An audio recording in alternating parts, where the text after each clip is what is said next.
Welcome to the Call Your Shot podcast, your weekly sports recap podcast where we break down the hottest headlines, dissect the latest injuries, and serve up our own hard-hitting analysis of the past week in sports. But that's not all. We're not just here to talk about the past, we're here to predict the future as well.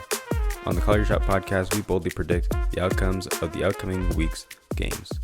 Hopping into the NBA, I'm not sure if there's anything that you want to touch on. I don't know what is in the water when it comes to centers today, but as we said, we are filming on Monday, which is the 22nd, and Joel Embiid and Kat just decided to just do their best, Kareem Shaq impressions. And Joel Embiid dropped 70 points tonight against the Spurs and Victor Wembanyama and got the win. Meanwhile, Kat was trying to do the same type of thing, and I think he ended up with 63 against the Hornets, but they ultimately ended up losing and blowing that lead. So that was kind of wild. I'm not gonna lie. Yeah, I mean, it like I was telling you this before we came on here that I was scared. I was like, I don't know if I want to play Joel Embiid some way in this game against Wemby, because Joel Embiid is super petty and he's going to do everything he can to make himself look like he is just the elite dominant force in the league, and this up and coming rookie, he ain't shit, essentially. And so that being said, I was like, should I go points and rebounds, or should I go points, rebounds, assists? I don't know. So I just ended up going with points, rebounds, and assists. And I was like, all right, 54 and a half. Like, I hope he gets there. Like, he probably should, because he has basically 150 pounds on Wemby. And it was the most kickback, like put your feet up and just watch it happen, kind of no sweat needed in this situation. It was beautiful from beginning to end. Thank you, Mr. Embiid. I love you. And currently he is the front runner for league MVP. Ended up having the matchup against Nikola Jokic about a week ago.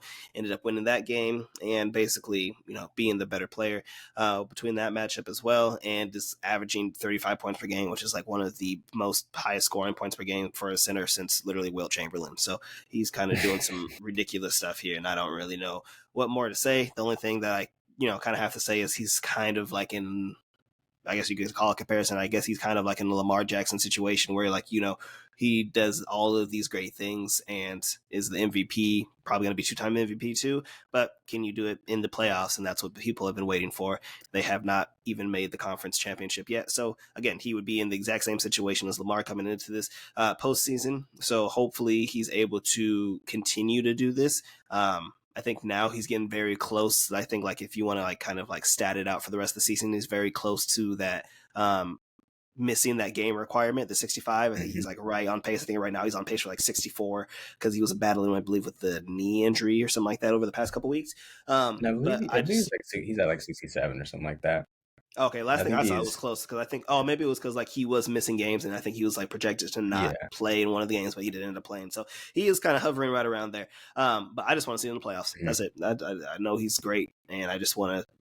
He just needs to do it in the playoffs for me. Yeah, I with that in mind, the game limit of being 65 and everything. I took a piece of Giannis just because if Joel Embiid. Okay. If Joel Embiid isn't gonna win the MVP, I took a bit off of Giannis as well as Shea as well too, because they drifted out way too far in my opinion. So it was just more of a value play and a number grab, so to speak. But obviously, Embiid or Jokic are going to be the ones to get it. But yeah, I just think that again the stigma of he's got to do it in the postseason or whatever. It's a regular season award, so it shouldn't matter what what role that plays. However, apparently there was a couple voters last year that were like, yeah, I didn't vote for Embiid because he hasn't had much playoff success. And then we're like, people are like, dude, it's not a postseason award. And so that's kind of concerning that some of the voters have that in mind. And so what is the criteria for this award? Yeah, I think they do that in football and basketball. Everybody always says this postseason reward, but they don't immediately grant the reward as soon as the last game of as soon as the last game of the regular season ends. It usually bleeds a Hmm. little bit into the playoffs. So I do always think that people take that, or the voters take that a little bit into consideration, which they shouldn't. But I don't care if he wins the MVP or not. I just want to see Joel Embiid be dominant in the playoffs. That's all I've wanted to see out of him, which is kind of weird though too, because like obviously we've talked about it. James Harden's no longer there as he's with the Clippers, so it's him and Tyrese Maxey, and then Tobias Harris has stepped up a little bit in that absence as well. But like if I look at the roster, I personally don't think that they have enough to win in the East. Like I don't think that I would have them come out of the East. I would still choose the Bucks Really?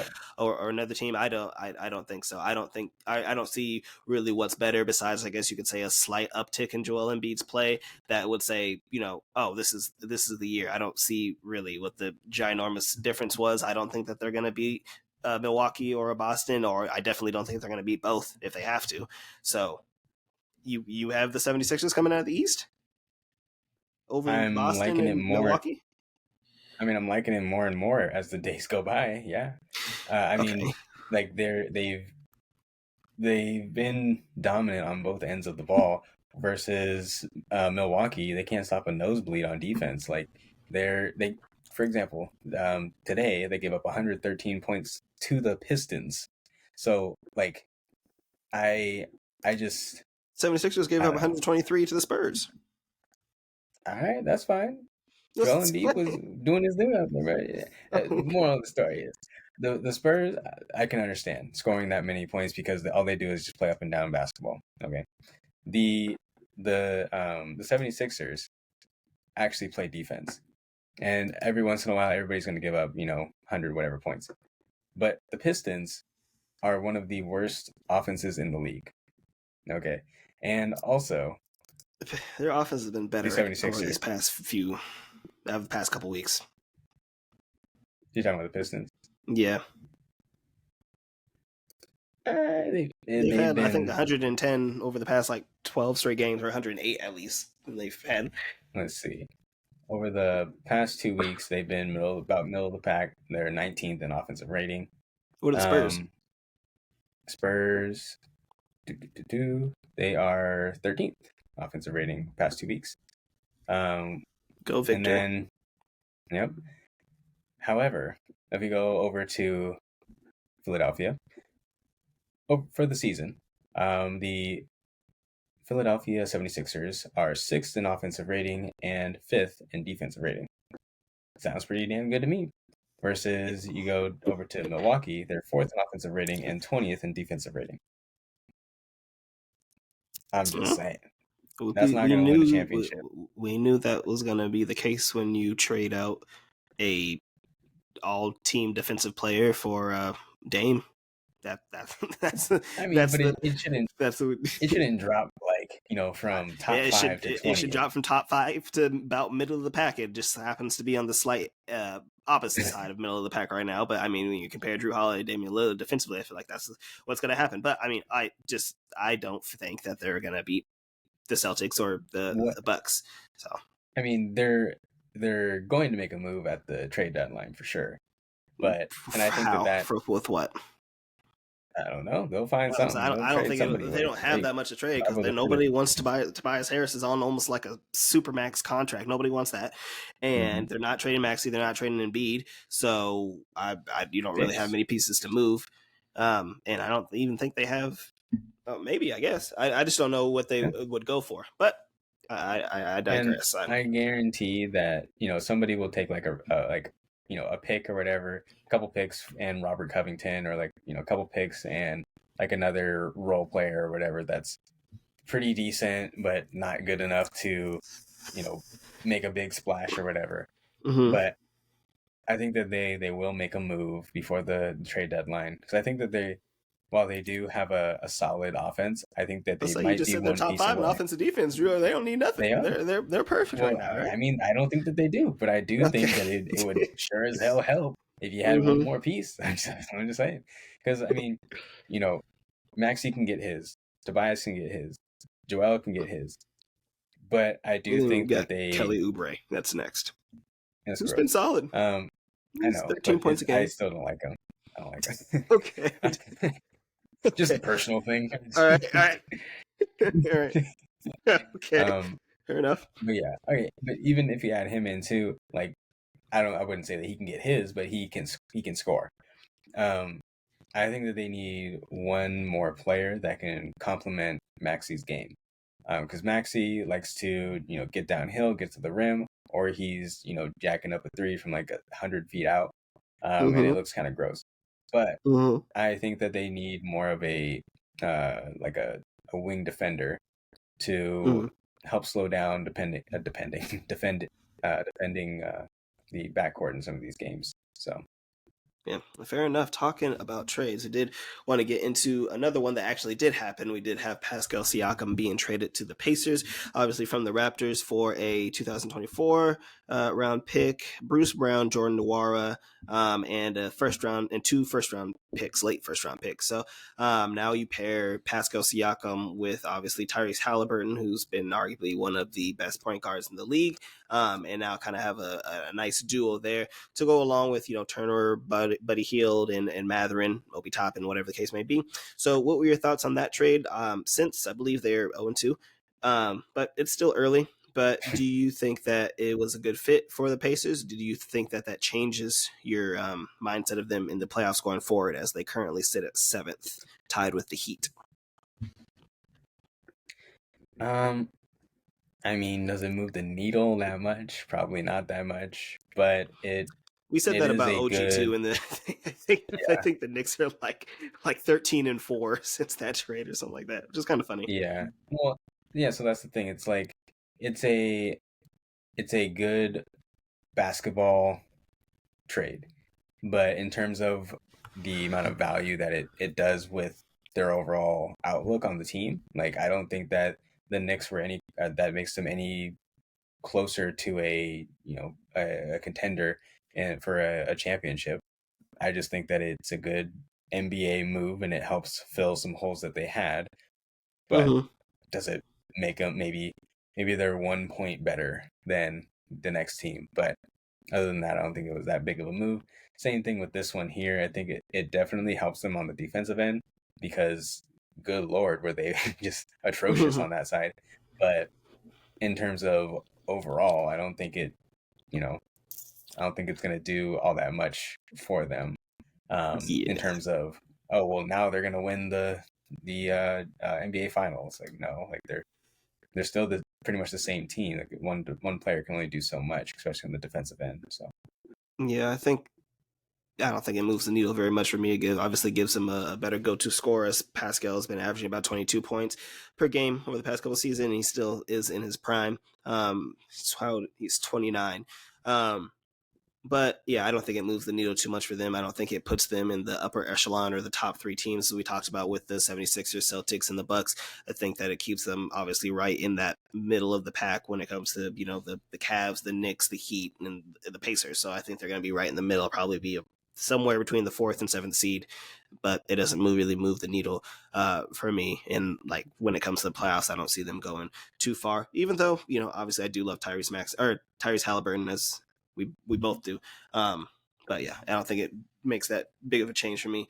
Also, side note that I mentioned it before we started the episode. The Lakers beat the Trailblazers last night, but D'Angelo Russell and Rui Hachimura were both seen crying. Well, D'Lo was seen crying on the bench, and then Rui kind of like did like the LA peace sign.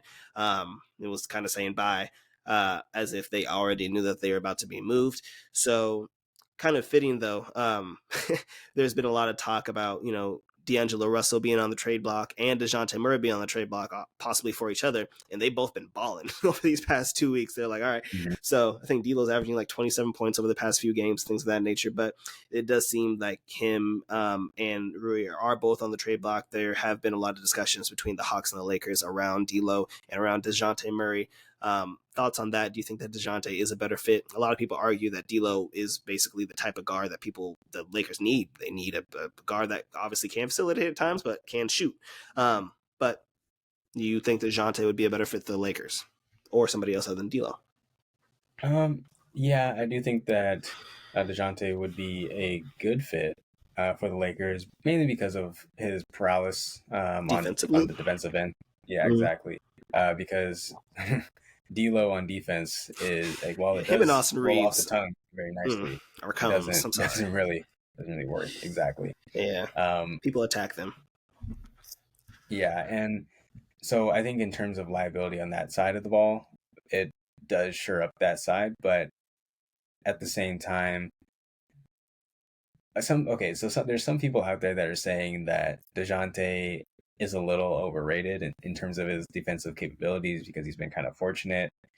I'm not sure like how that argument really plays out because he was all I defensive understand it. NBA, but I how? understand Like it. I don't know. Because he was all defensive team when he was in the Spurs, and he talked about, in an interview before that, like when he was with the Spurs with Kawhi Leonard, he was like, your prowess needs to be defensively. And I feel like that's a lot how a lot of players make their mark in the league, especially when they're young defensively. But as you evolve to a better basketball player, like a Kawhi, like DeJounte's not Kawhi, but like Kawhi did, and your offensive game starts to increase, your defensive game starts to decrease a little bit. So I don't think that DeJounte Murray's overrated as a player, but I could say that defensively that he isn't necessarily what he was when he first came into the league, especially on the Hawks right now, because he just has to do more.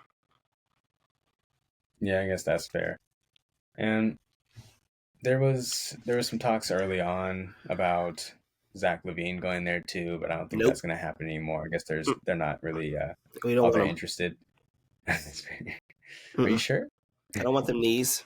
I got bad knees Nope. myself. We don't need more. You know what I'm saying? Okay. Nope. But yeah, I think D'Lo. I think that DeJounte, having played against him myself, is going to be the right fit for the Lakers out there. And I don't know.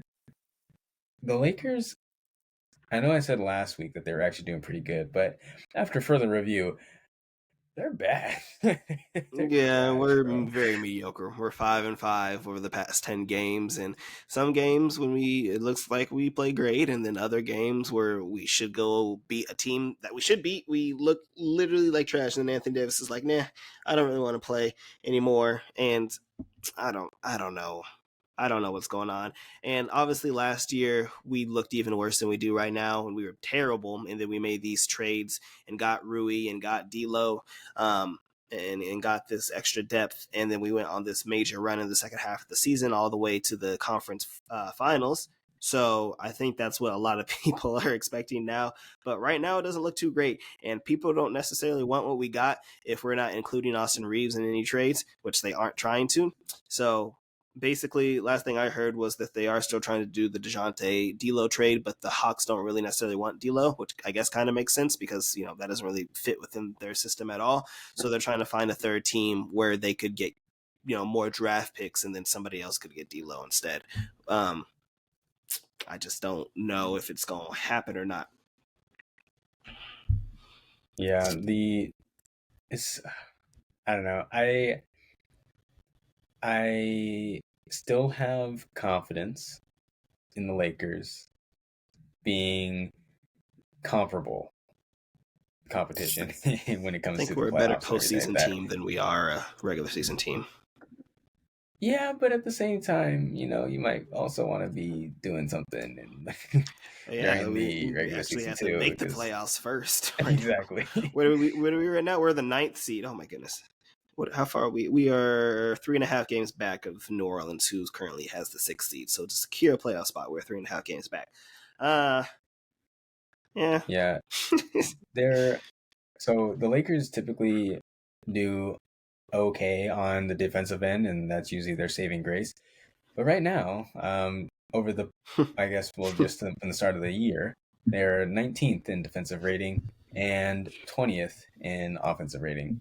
And that is not going to get you anywhere you want to be. Right If next to the you're losing to Pistons. yep, if you're losing to the likes of the Nets. Hey, So man. Cam Thomas, Cale Bridges. Yeah, no, that was terrible. That was terrible. So, I watched that game and like from beginning to end, and it I'm was sorry. it was one of the most painful things. Like you could literally tell that like that the Nets were just going to run away with it. Because typically whenever the game gets into the fourth quarter and the Lakers are down by, I don't know, like more than, we'll say, 6 or 7, they're just like, okay, we just got to score more points than them, and they just give up on defense, and they play the most lackadaisical kind of game, and it didn't matter. It was like they're just pulling the ball off of a made shot, and then just running the court, and they're beating them down the court, beating them at their own game, and it was gross to watch, honestly. Yeah, we're very inconsistent. When we get engaged or we get to early leads or we have, especially at home, or we have an energy play, we get super engaged and we start flexing on people and all that kind of stuff. I'm like, can we do this like when we're, on the road or against a bad team that we're supposed to beat, like the Nets, whatever the case may be. And, I guess side note or silver lining, whatever you want to call it, a lot of people, you can say Anthony Davis is very inconsistent, which he is at times. But, I mean, I don't think that the term injury prone is as fair for him anymore because, a new stat came out earlier today saying that over the past 365 days, so past calendar year, he is tied for the most games played among star players or players that have been all-stars. So, he's been playing. I don't know if that's been great for us or not, but, that's all fine and dandy. But I think I just need him to be a little bit more consistent. That's all I'm saying. That is fair. That is fair for sure. One of the other things that I wanted to touch on was the Utah Jazz all of a sudden becoming NBA NBA Finals contenders out here. And since the start of January, since the turn of the calendar year, the Jazz are 8-3, and they have been not just winning games; they've been blasting teams. And it's not just like, oh, they beat the Pistons and they've been beating top NBA talent, like top 5 teams, and it's been looking actually kind of good. And it's one of those things where I'm not sure how this is exactly. I'm not sure how this is working, but somehow you guys keep on winning, and I can't figure it out. So I'm just gonna keep on backing you until it stops. Yeah, I don't know. They're on a little finally came back to life, a reality, I guess you could say. Over the past 2 games, lost to the Thunder and lost the Rockets. But prior to that, they were, as you mentioned, 8-1 in the calendar year, and they beat the Bucks, 76ers, and the Celtics 3 games in a row. And the Nuggets. And the Nuggets for no reason. Like, I don't know. And they had like a stint like this last season. I think it was more so to start the season when they kind of elite, and like I think they were like a top 4 team or something like that, or top 3 team. And then they, came back to life and came back to reality. But I don't, great stint, great story. I don't have any thing to, Lauri Markkanen's great though. I wish that we could have him or something like that. But it's just off of like a whole bunch of people that nobody wanted to, which is kind of weird. It's not like they're bad players, but it's just like players that people thought were overrated, whatever the case may be. John Collins, Lauri Markkanen, Colin Sexton, Kelly Olynyk, like Jordan Clark. Yeah.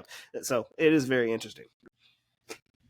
Yeah, their best lineup right now with at least 100 possessions is Keontae George, Jordan Clarkson, Simone Fonte. I've never been able to pronounce his last name. Fontescioni. Nope. Yeah, you know what his name is. Anyways, nope. Lauri Markkanen, Walker Kessler. They have a differential of plus 24.4 whenever they're on the court together. So pretty nice. And you know who they're tied with in the standings? The fucking Lakers. Bro, we got the tiebreaker though, because we beat them. So, oh my goodness. I'm glad you can beat the Jazz. Yep. You guys also lost to the Jazz though. Yeah, we did. And the Warriors are still reeling. Currently, they sit 12th, and they are 2.5 games out of the play-in.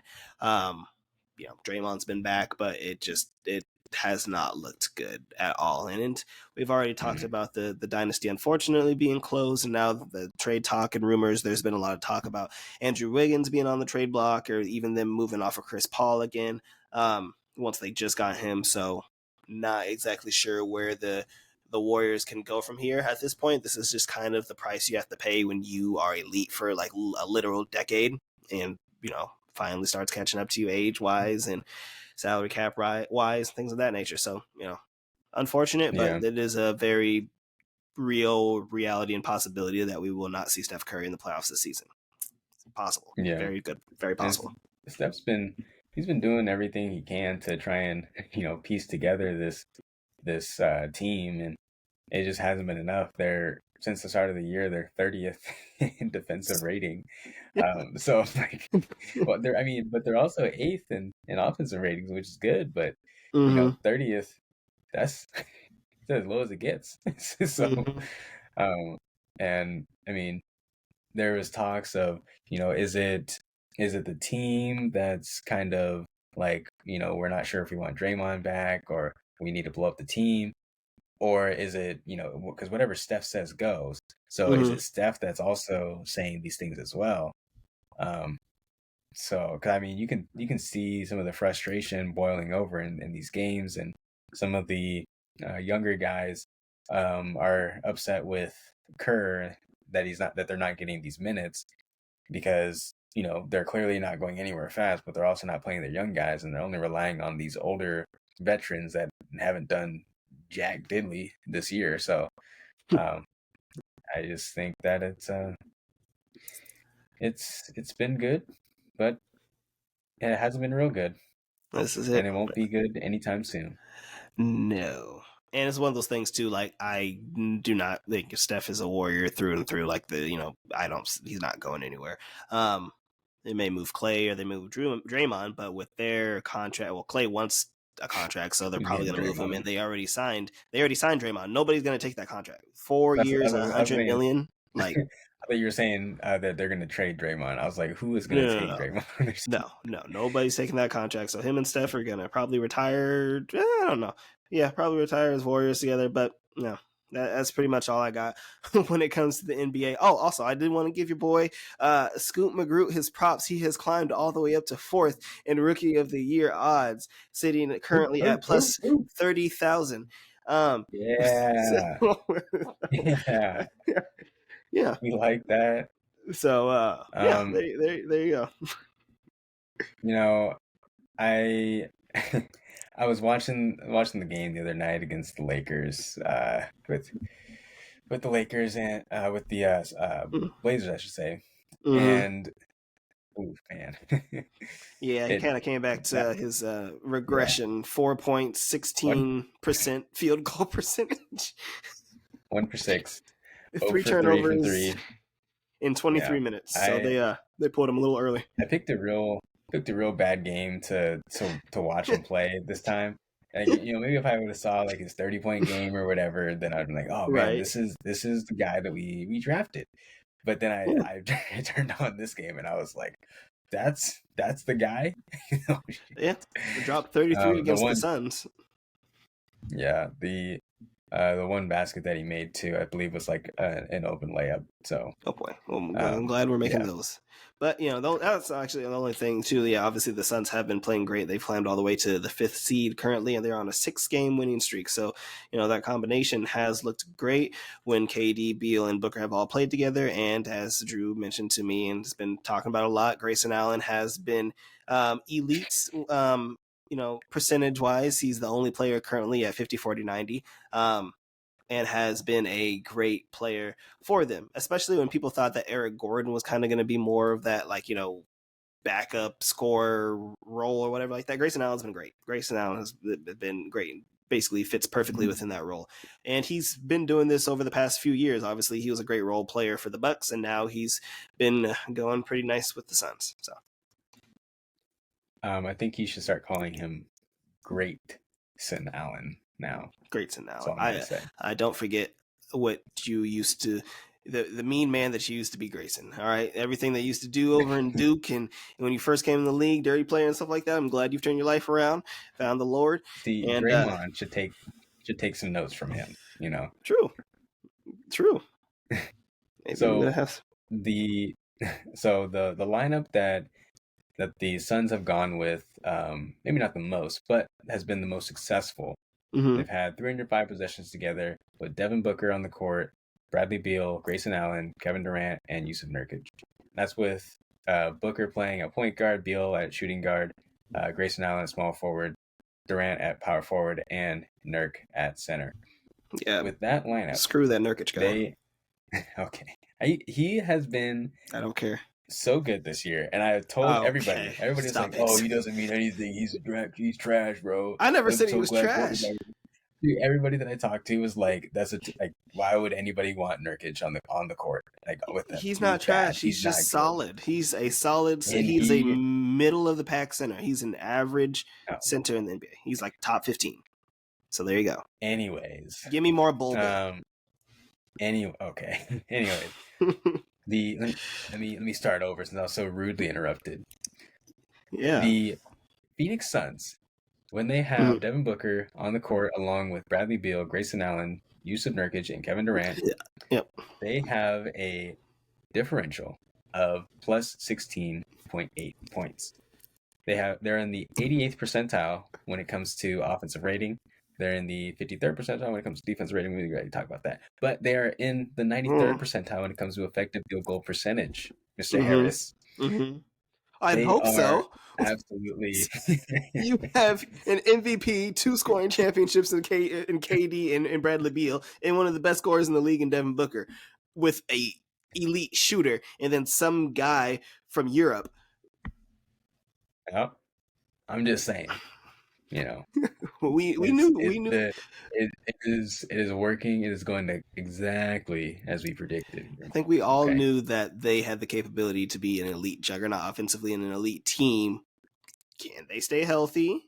And can they get stops when they need to get stops in the playoffs? So both those questions are still very prominent in my eyes, in my opinion. Same thing goes for the Clippers, who are 2 games out of the first seed in the West, 27-14, and they've been looking great. Currently 8-2 over their last 10 games. Everything's been working. So my concerns are the same when it comes to the Clippers and Suns.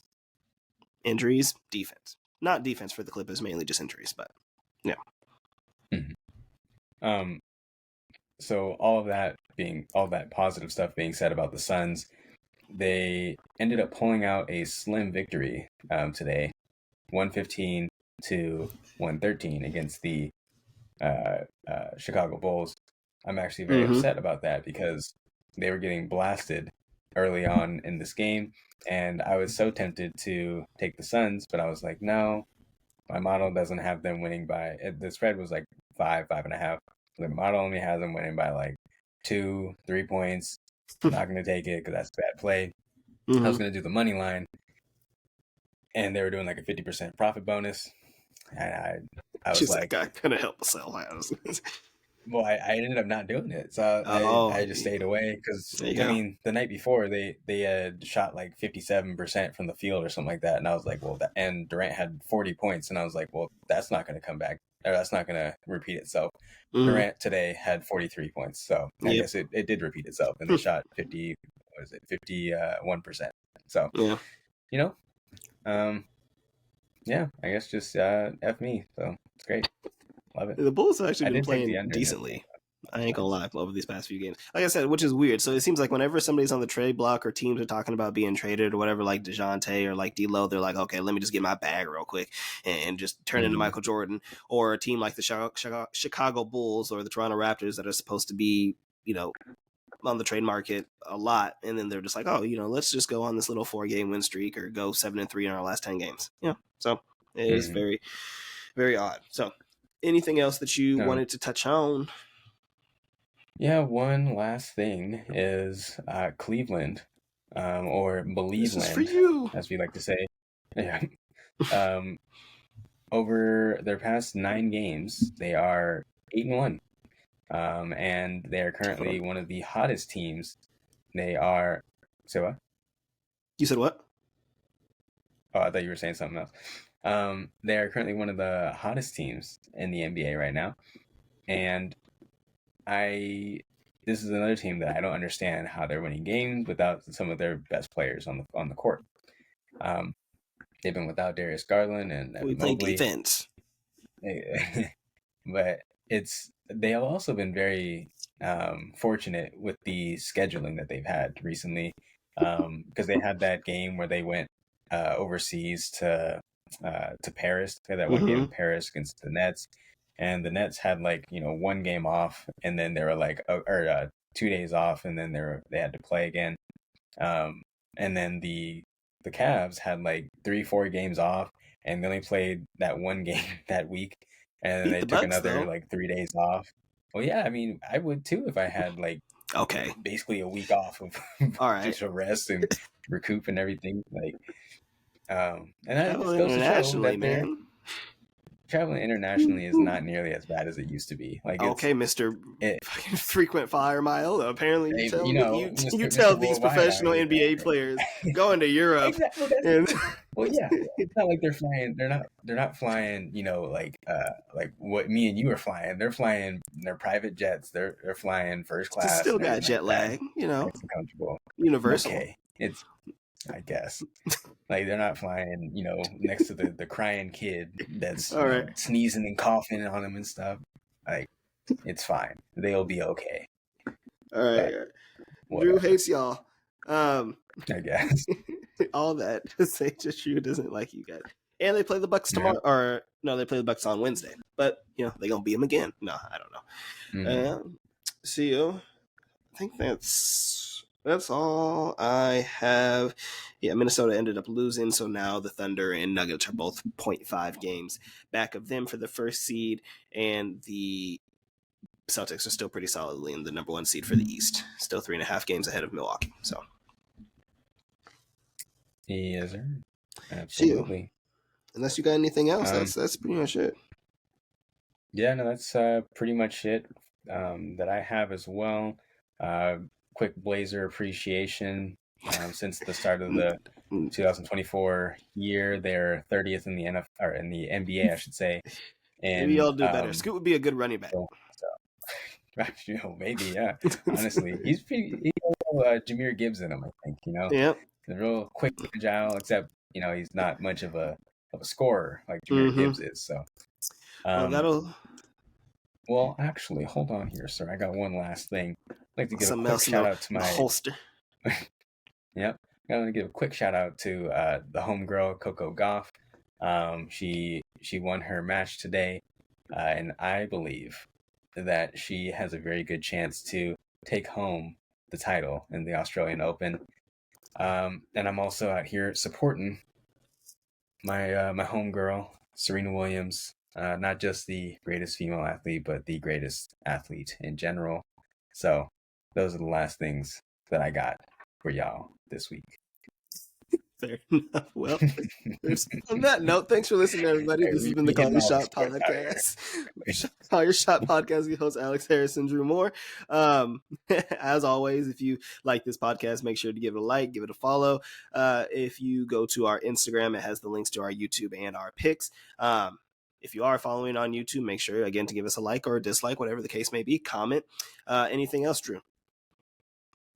No, that's pretty much everything. I think that Alex's choices to go against me this week on some of his picks are going to be fatal for him. Reconfirm. I have the Chiefs plus 6.5, and I have the Lions plus 3.5. So that is what we had agreed upon. Yep, absolutely. There we go. It'll be a very, very fun and entertaining weekend. I think that these would be two very good games, and last week we were besides obviously the Ravens getting blown out the Texans, all the other three were very good games as well. So that's what I'm hoping for. So with that, we will see y'all next week. Peace out. Peace out.